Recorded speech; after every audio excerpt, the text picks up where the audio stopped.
Hi, welcome to the platform of Odont Academy of Learning. I am Dr. Varsha Pawar, periodontist, and today we will be discussing about periodontal pockets. The contents under which we will discuss periodontal pockets: first, introduction, then classification of periodontal pockets, clinical features, pathogenesis, histopathology, periodontal disease activity, site specificity, pulp changes associated with periodontal pockets, relationship of attachment loss and bone loss to pocket depth, and conclusion, and lastly, references. Starting with the introduction. So, what is periodontitis?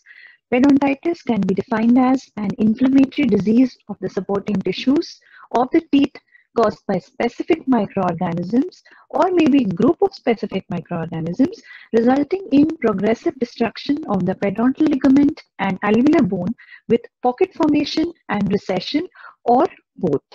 Right?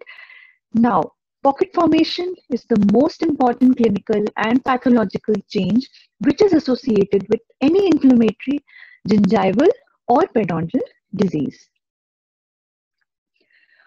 Periodontal pocket, what is periodontal pocket? How do we define periodontal pocket? So it is basically a pathologically deepened gingival sulcus. Right? Any gingival sulcus depth which is deepened due to any pathology, we call it a periodontal pocket. It is clearly seen in this diagram, right? This is the normal pocket, and in the second diagram, you can see the pocket, the gingival depth is increased, so that is showing a periodontal pocket. Pocket formation reflects the sum total of the responses of the host defense mechanisms to the presence and activities of the present bacteria. Moving to classification of periodontal pockets.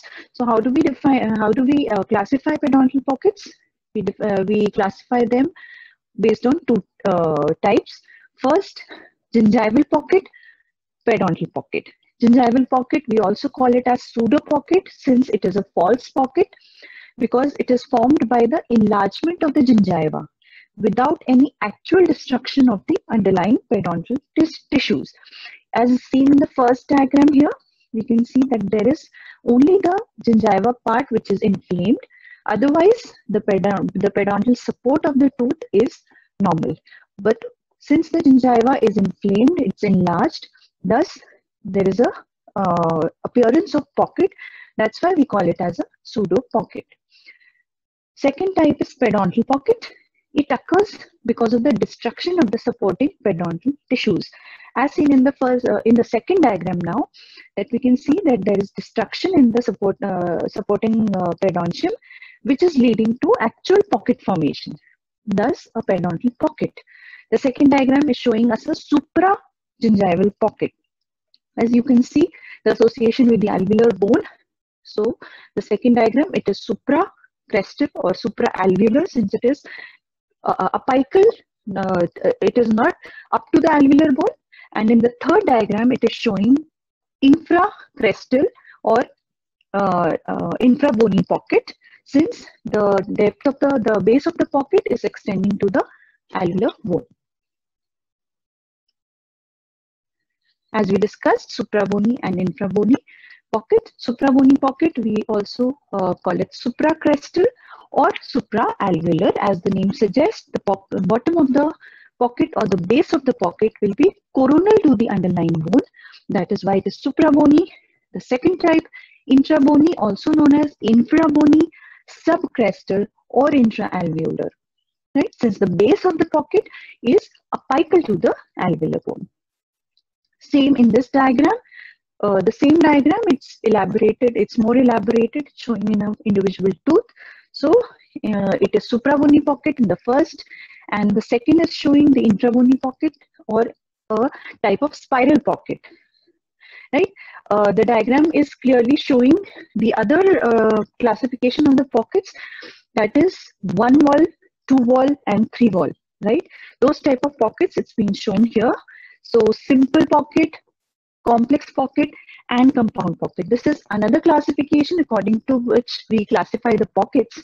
So in the diagram, the arrow which is showing, it is a type of simple pocket, and the arrows which are showing, it shows us a compound pocket.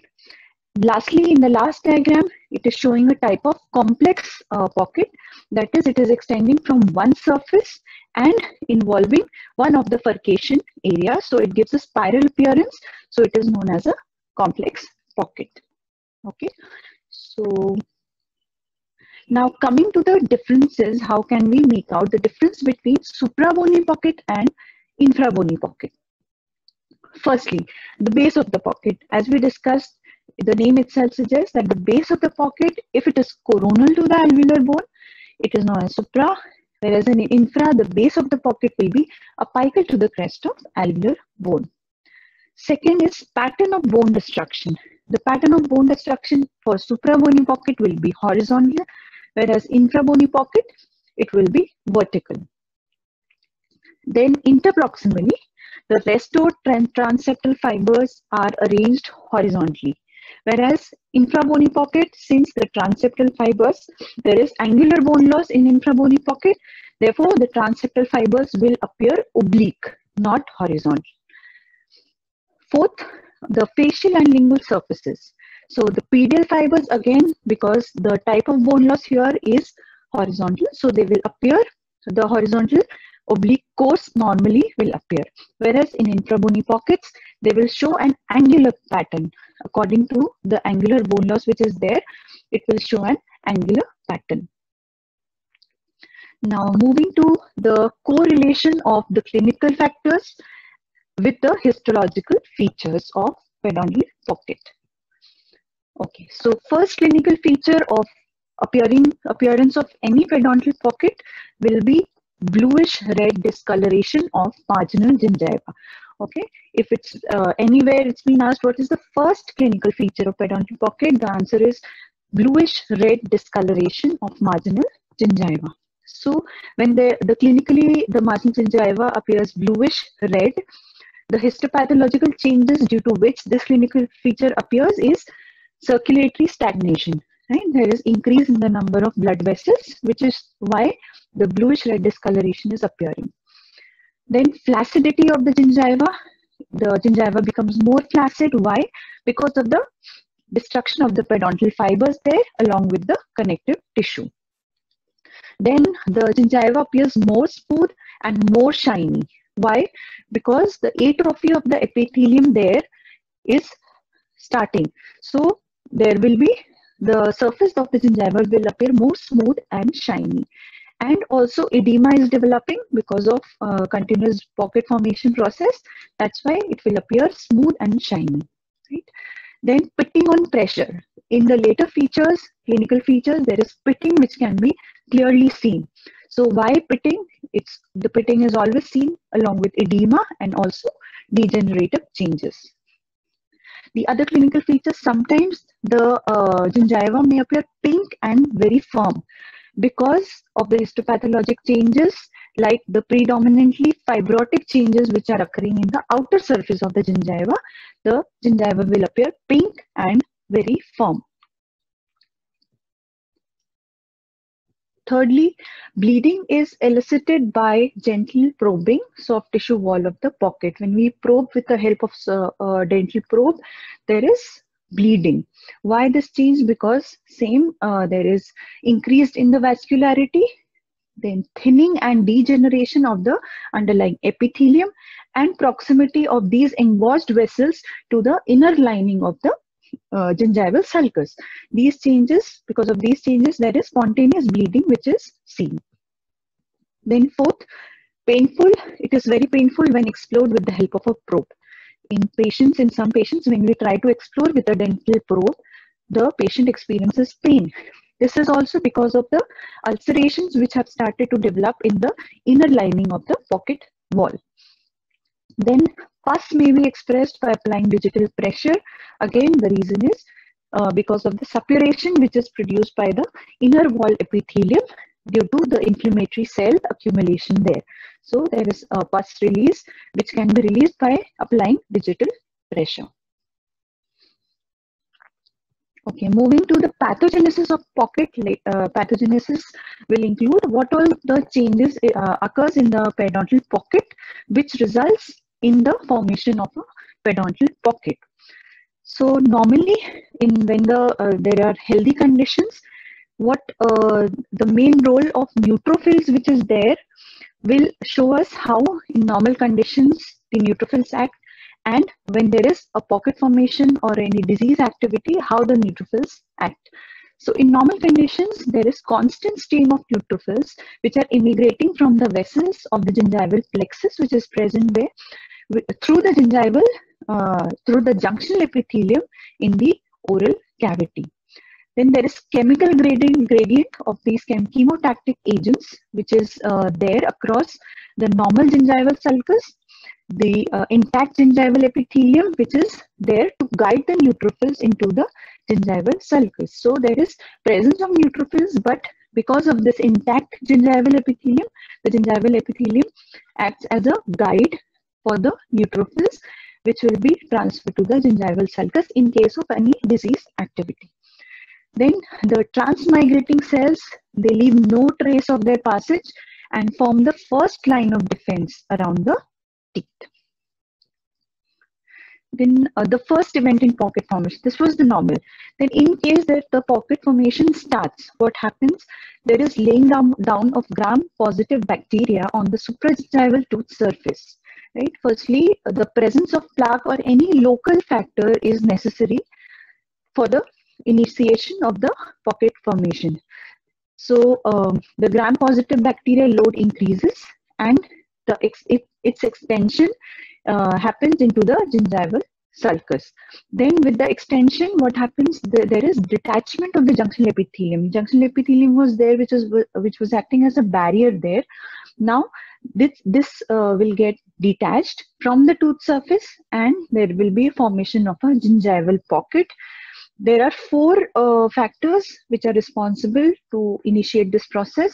Firstly, the enzymes, the degradative enzymes which are present, the lysozymes and other enzymes. The second is force of rapidly growing bacteria. The bacterial load, as it increases, it keeps the process of pocket formation going, and bacterial interference with growth and synthetic activity of junctional epithelial cells. So these are the factors which will enhance the process of pocket formation. As seen in the diagram, there is presence of supragingival plaque here, right? Here, this is the supragingival plaque. Then the change in the color clearly seen. It was pink, coral pink.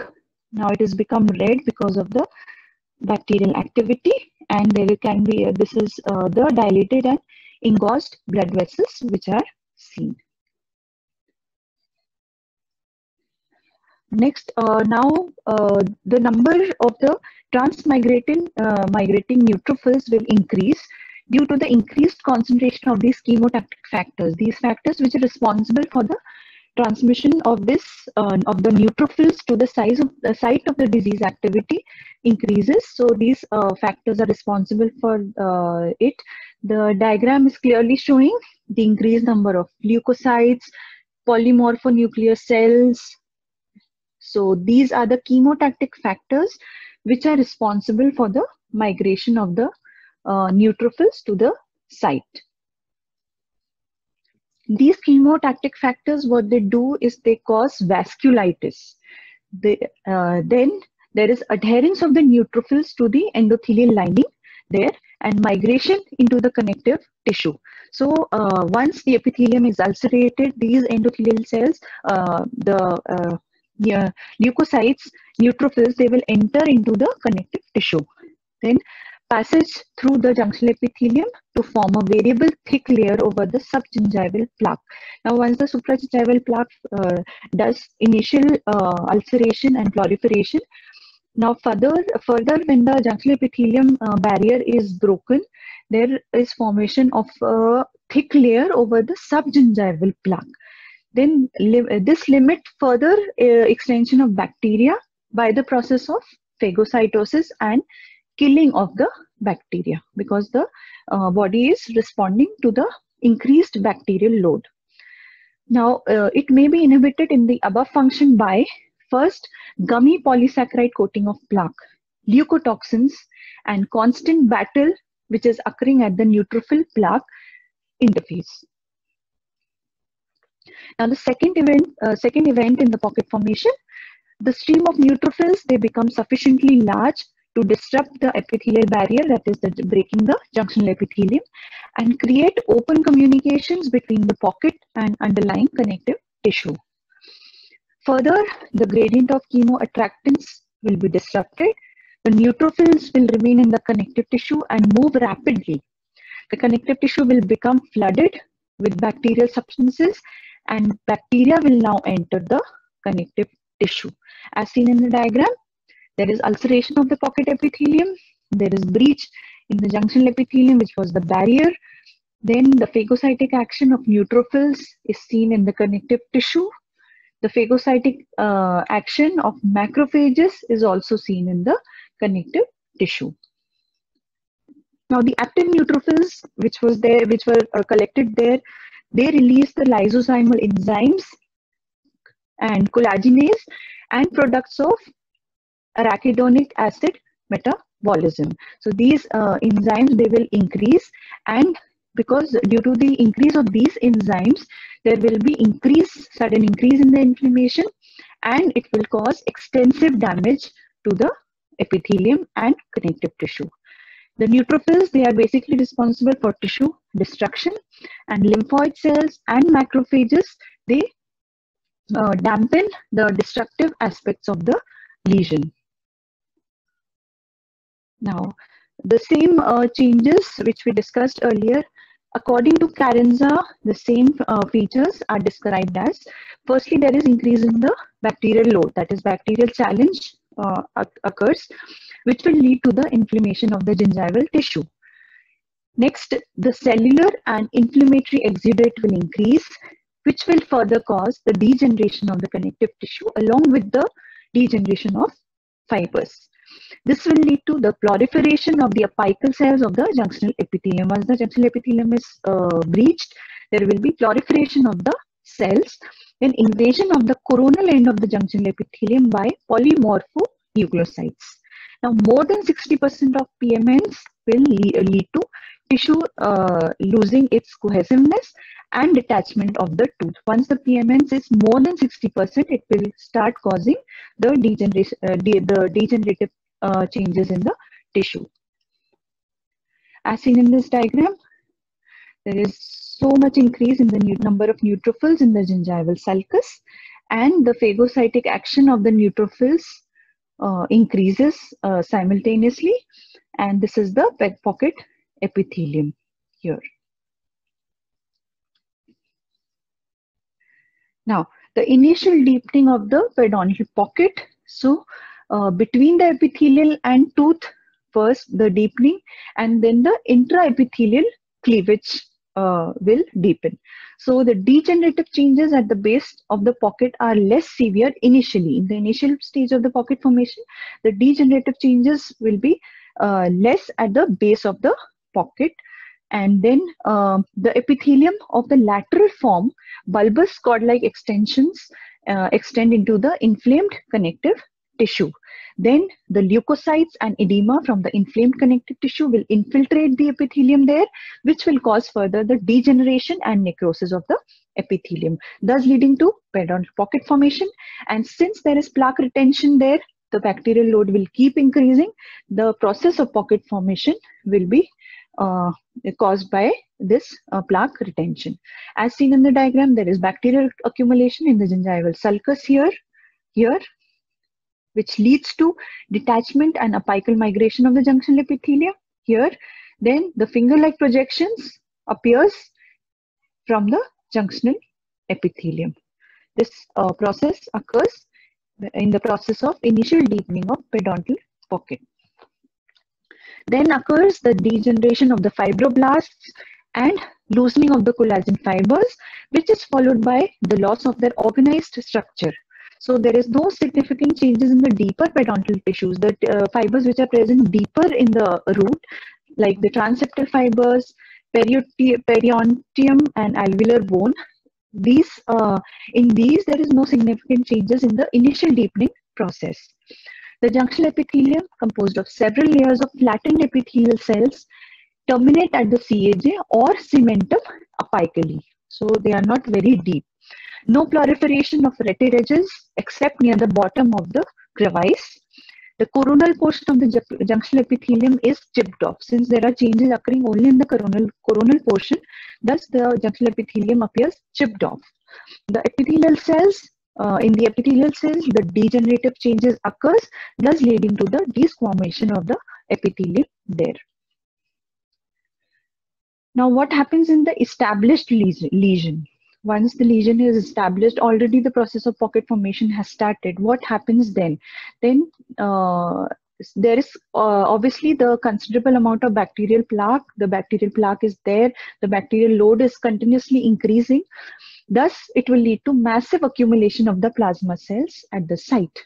This will lead to further proliferation of the junctional epithelium, extension of the retipegs into the connective tissue. These retipegs, which are formed by the junctional epithelium, they will extend into the connective tissue, thus leading to the migration of the epithelium apically on the cementum. Now, initially when there was initial deepening, this was only limited to the coronal. Now it is extending to the apical portion.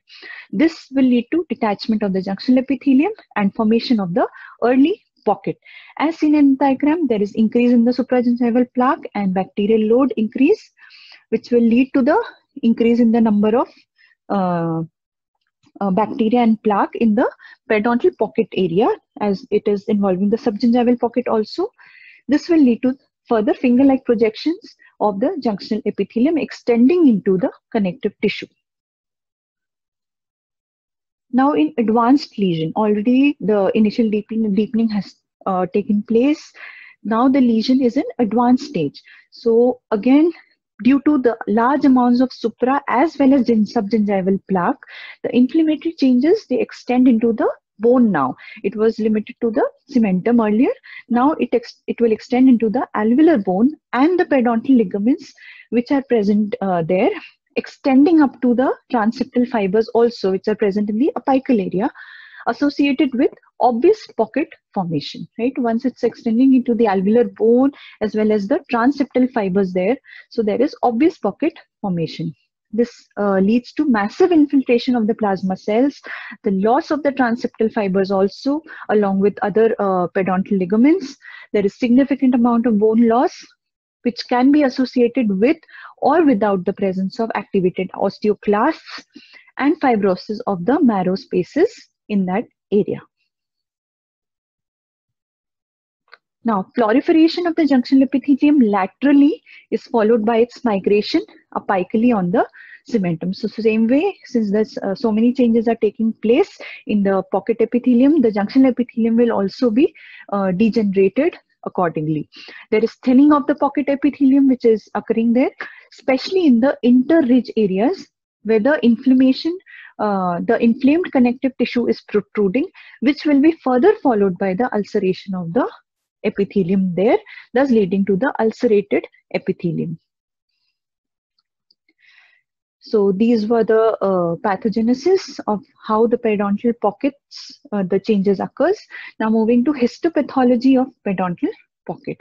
So in histopathology, we divide the periodontal pocket as the soft tissue wall or the lateral wall and connective tissue. So in the soft tissue wall, the connective tissue, the histopathological changes which occur in connective tissue will be, it will be more edematous, densely infiltrated with plasma cells. Now the plasma cells are more than 80%.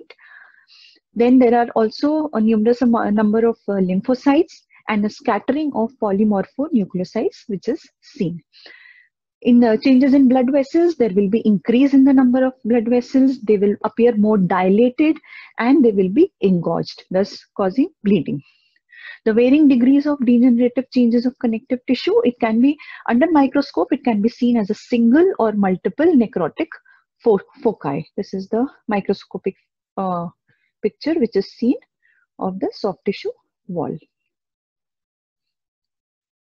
Then there is formation of new capillaries, new fibroblasts appear in the site, collagen fibers, this is the formation of these appear. Then the coronoapical length of junctional epithelium will now be reduced since there is degradation of the gingival epithelium. It will be reduced to 50 to 50 from 100 micrometer. Now, changes in the lateral wall. So, in lateral wall of the periodontal pocket, there are two types of changes which will appear. First kind will be proliferative, and the second will be degenerative changes. So in this, there will be projection of the epithelial cells into the inflamed connective tissue. Already the inflamed connective tissue which is there, the epithelial cells in the form of retipex will project into the connective tissue, causing vacuolar degeneration of cells, which will rupture to form small vesicles. Then the degeneration and necrosis of the epithelium will further cause the ulceration of the epithelium lining, exposure of inflamed connective tissue, and suppuration. Because of the degeneration there, the inflamed connective tissue will now be exposed and there will be suppuration also seen. Now the epithelium at the gingival crest is still will be intact and thickened prominent retipex will be seen. Now the bacterial invasion. So a mixture of morphotypes, mainly gram-negative filaments, rods, and cocoids are found within the tissues rather than a homogeneous population of bacteria in single or multiple colonies. So not only single or multiple colonies of microorganisms will be seen, there will be variety or various species of anaerobic bacteria which will be seen, including filaments, rods, and cocci. Presence of bacteria as mixtures of isolated epithelial cells will indicate that the bacteria have been passively introduced. So the bacterial load has passively increased, slowly increased. This will show that first it was gram positive, then slowly it became gram negative because of the supragingival plaque was there, then subgingival plaque. So this way there was a passively introduction of the bacteria. The bacterial invasion, on the other hand, presupposes that the bacteria are actively proliferating within the tissues, which will be reflected by the presence of microbial aggregates, which will be seen in the microscopic picture. Now, moving to microtopography of the gingival wall of the periodontal pocket. The following irregularly oval or elongated areas adjacent to one another, measuring about 50 to 200 micrometers, are found along the gingival wall. We divide these areas into 7 areas. We study as in 7 areas. First is area of relative quiescence. Second, area of bacterial accumulation. Third, areas of emergence of leukocytes. Fourth, areas of leukocyte. Fifth, areas of intense epithelial desquamation. Sixth, areas of ulceration, and seventh, areas of hemorrhage. So first, area of relative quiescence. So relatively flat surfaces with minor depressions and mounds, and occasionally the shedding of the cells is seen in the relative area of quiescence. Second, what is seen in the area of bacterial accumulation? Depressions on the epithelial surface with abundance of debris and bacterial clumps penetrating into the enlarged intercellular spaces which are present there is seen, and mainly the bacteria which are seen are cocci, rods, filaments, and maybe a few spirochetes can also be seen. In the third area, that is area of emergence of leukocytes, the leukocytes appear through holes in the intercellular spaces by which the epithelium is connected into the connective tissue. Since the connective tissue is now open, so there will be emergence of leukocytes in the site. Now, area where the leukocyte is getting accumulated due to bacterial interaction, the leukocytes covered with bacteria in an apparent process of phagocytosis. So there is the process of phagocytosis which is occurring as a defense mechanism, due to which there are areas of leukocyte bacterial interaction which are seen in the process of phagocytosis. Then the area of intense epithelial desquamation, semi-attached and folded epithelium will be seen. Sometimes it can be covered partially by bacteria also. So this is the folds which are appearing due to the desquamation of the junctional epithelium are seen. Then areas of ulcerations, since there is desquamation of the epithelium there, therefore the areas of ulceration will now start appearing, and the exposed connective tissue will also be seen in these areas of ulcerations. Lastly, there will be areas of hemorrhage because of the numerous accumulation of the dilated and engorged blood vessels. The hemorrhage will appear. Therefore, hemorrhage, due to hemorrhage, there will be numerous number of erythrocytes which will be seen.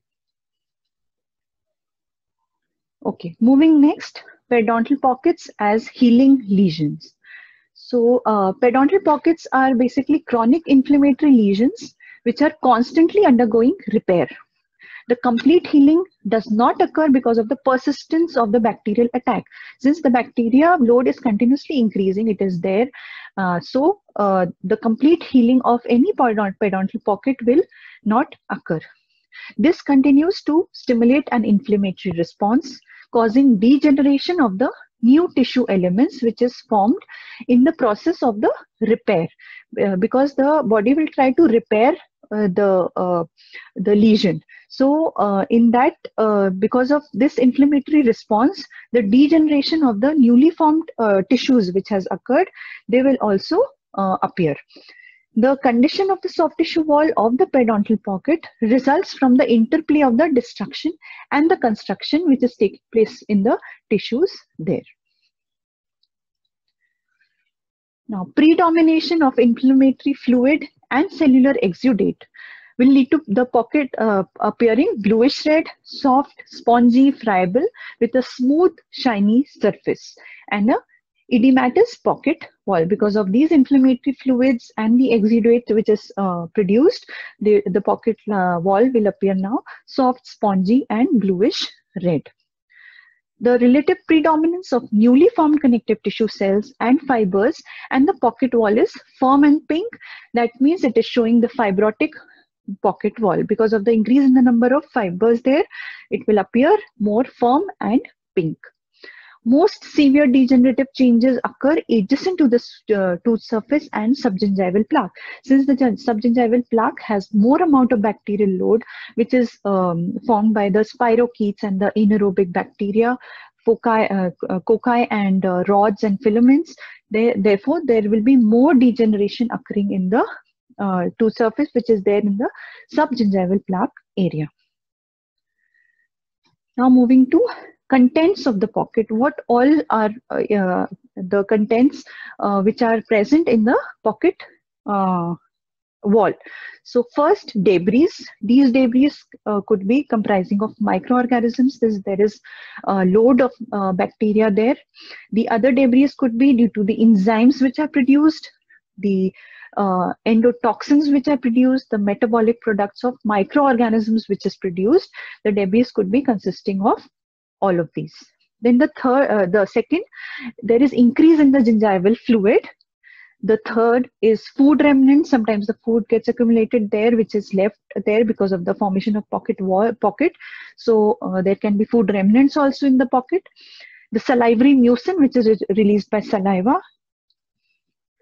The desquamative epithelial cells, the desquamation which is continuously taking place in the epithelium, will lead to the collection of desquamated epithelial cells in the pocket lining.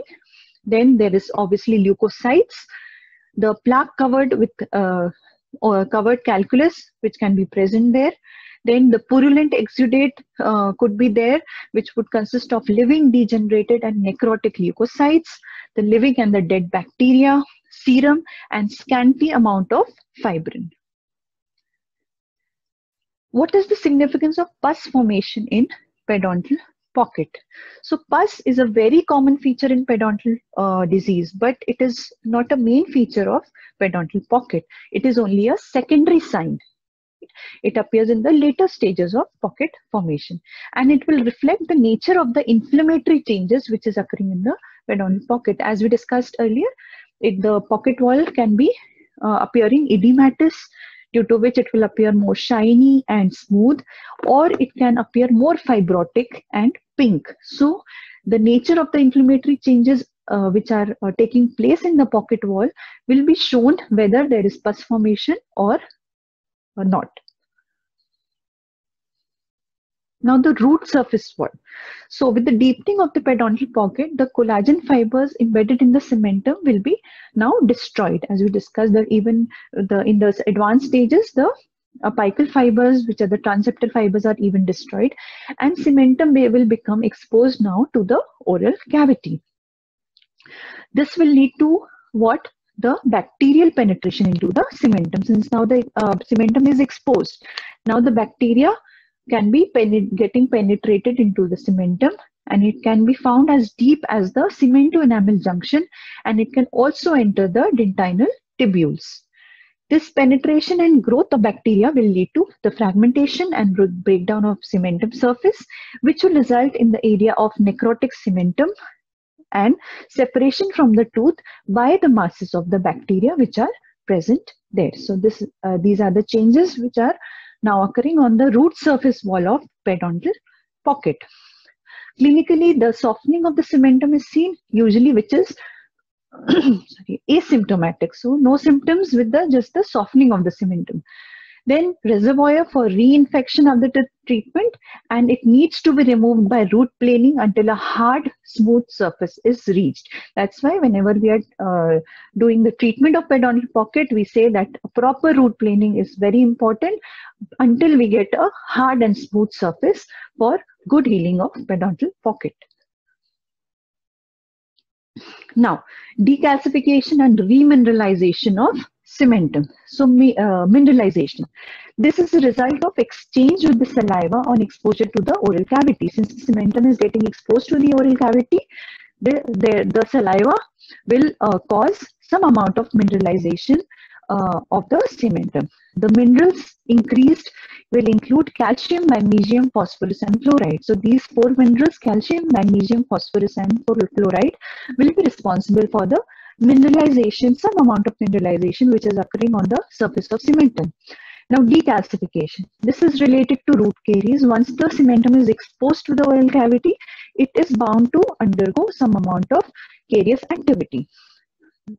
Now, exposure to oral fluids and also plaque. It is also exposed to dental plaque now and other oral fluids, which will result to proteolysis of the embedded remnants of Sharpie's fibers, leading to softened cementum, which can undergo easily cavitation and fragmentation. Right? And now, the surface morphology of the tooth wall.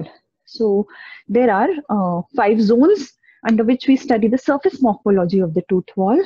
First, cementum covered by calculus.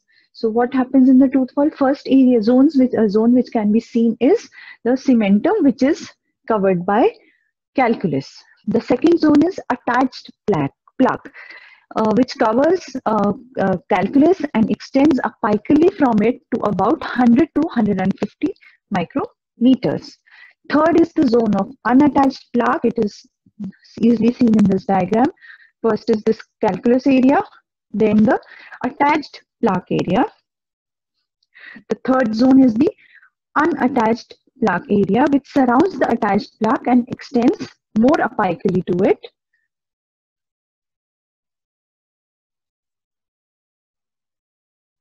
The next is the zone of attachment of junctional epithelium to the tooth, and last zone of semi-destroyed connective tissue fibers, which may be apical to the junctional epithelium. So it is a very good diagram which is showing all the zones of the pocket, which is depicting the surface morphology of the tooth wall. Now the root cementum suffers many structural, chemical, and cytotoxic changes. Sometimes the question is asked, what are the changes which are seen in the root cementum in a periodontal pocket? So we classify it as 3 types: structural changes, chemical changes, and the cytotoxic changes. So what are the structural changes? First, presence of pathologic granules. So areas of collagen degeneration or areas where the collagen fibrils have not been fully mineralized are initially seen. The other changes are areas of increased mineralization, as we saw that the exposed cementum, the saliva will try to cause some amount of mineralization as a result of exchange with the saliva. The hypermineralized zones are associated with increased perfection of crystal structure and organic changes suggestive of a subsurface cuticle which is formed. And they can be 10 to 20 micrometer to 50 micrometer thick. These areas can be 10 to 20 to 50 micrometers thick. Now, area of demineralization. This will be related to the root caries due to exposure of oral fluids and plaque, leading to proteolysis of embedded remnants of Sharpie's fibers, leading to softening of cementum, undergoing cavitation and fragmentation. Then involvement of cementum is followed by bacterial penetration. Once the cementum is exposed, it is cavitated and fragmented. The bacterial definitely will penetrate the dentinal tubules, resulting in the destruction of the dentine also. In very severe cases, large sections of necrotic cementum becomes detached from the tooth and is separated from it by masses of the bacteria. Now, what are the chemical changes which are seen in the cementum? So, the minerals increased will include calcium, magnesium, phosphorus, and chloride. As we saw, this will cause some amount of mineralization in the cementum. So, these are the chemicals which are seen. The micro hardness will not change. A highly calcified layer resistant to decay will develop, and ability of cementum to absorb substances may be harmful, because if the absorbed substances or the materials are toxic, then it will lead to further cavity activity. The cytotoxic changes which will appear in the cemental surface. The bacterial penetration will be found as deep as the cemento-enamel junction, as discussed earlier. The bacterial products such as the endotoxins produced by the bacteria will be detected in the cementum wall of the periodontal pocket. Now coming to the periodontal disease activity.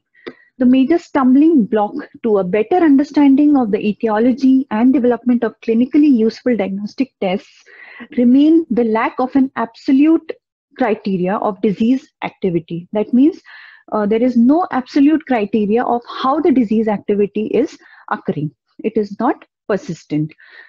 A means of identifying precisely all instances of disease activity, including their exact beginning and termination. So how the exact process begins, how it progresses, and how it gets terminated is not very precise. So there is a lack of better understanding of the etiology and development.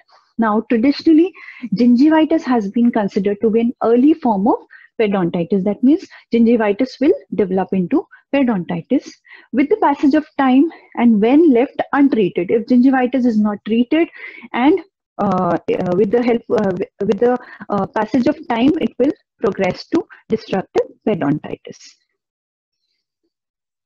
So the interpretations made are that gingivitis is a disease. Most gingivitis lesions are either transient or persistent.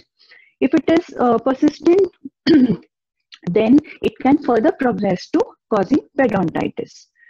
The periodontal pockets go through periods of exacerbation and quiescence, as we discussed, resulting from episodic bursts of activity followed by periods of remission.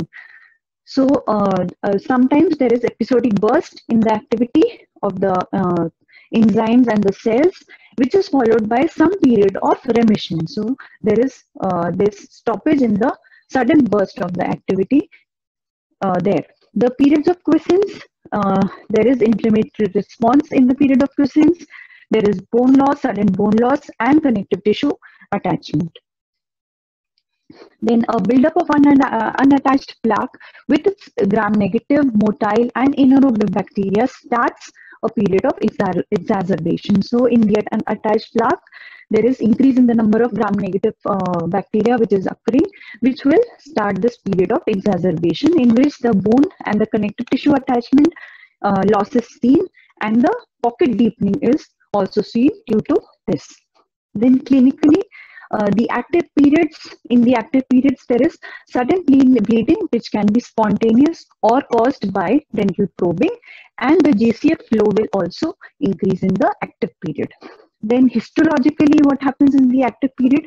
The pocket epithelium will appear thin and ulcerated and has an infiltrate composed of predominantly the plasma cells, polymorphonucleosides, or maybe both.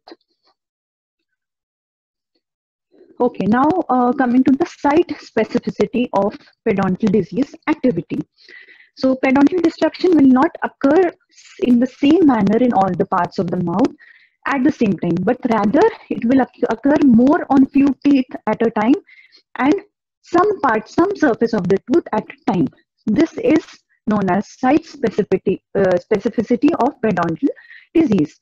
For example, to quote example, in juvenile periodontitis, what happens? We see mostly the first molars and incisors are affected. Why? Because these are only the permanent teeth that have erupted in that age. So only those teeth are affected. Then root of affected teeth may have abnormal cementum.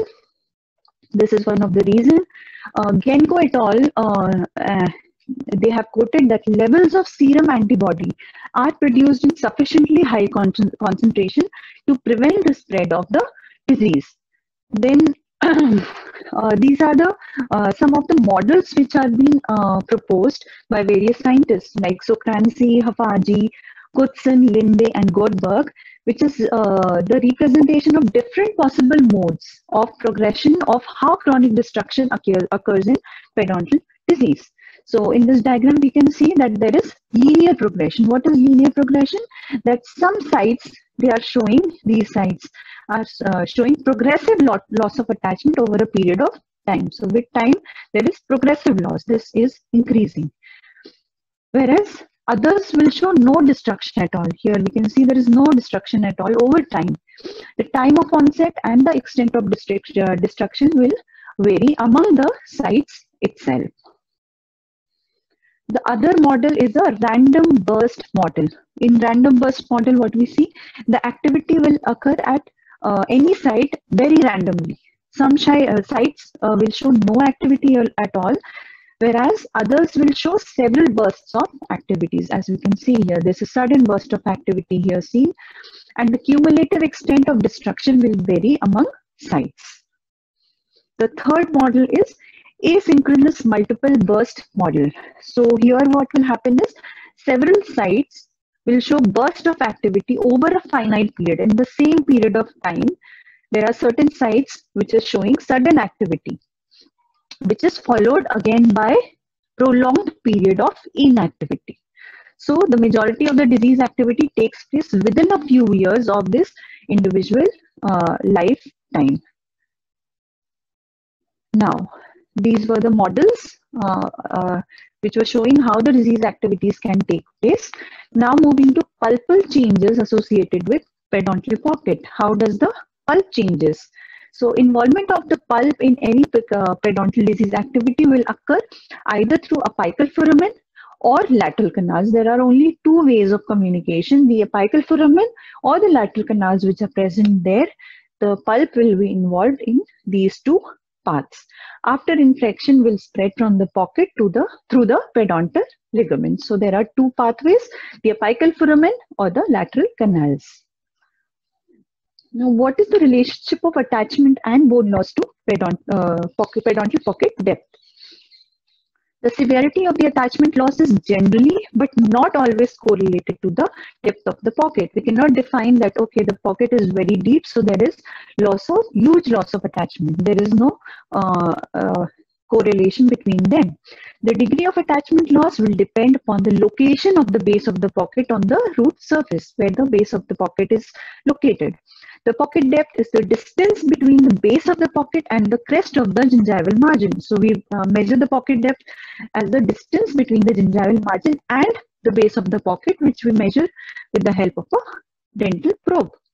The pockets of the same depth may be associated with different degrees of attachment loss, and pockets of different depths may be associated with the same amount of attachment loss. So it will depend where the base of the pocket is located. So to conclude today's topic, periodontal pocket ultimately leads to loss of teeth and causes a considerable amount of morbidity. Several researchers have tried to uncover the facts regarding the pathogenesis of the pocket. In recent years, the changes leading to pocket formation have been attributed to the sum of the host responses to bacterial stimulation. A thorough knowledge of the above aids us in appropriately planning the treatment and preventing tooth loss. So, why we studied such topics like pathogenesis and histopathology, so that we have knowledge as to how and the proper treatment can be accomplished of periodontal pocket. These were the references. Thank you. So this was all for today. See you next time with another interesting topic.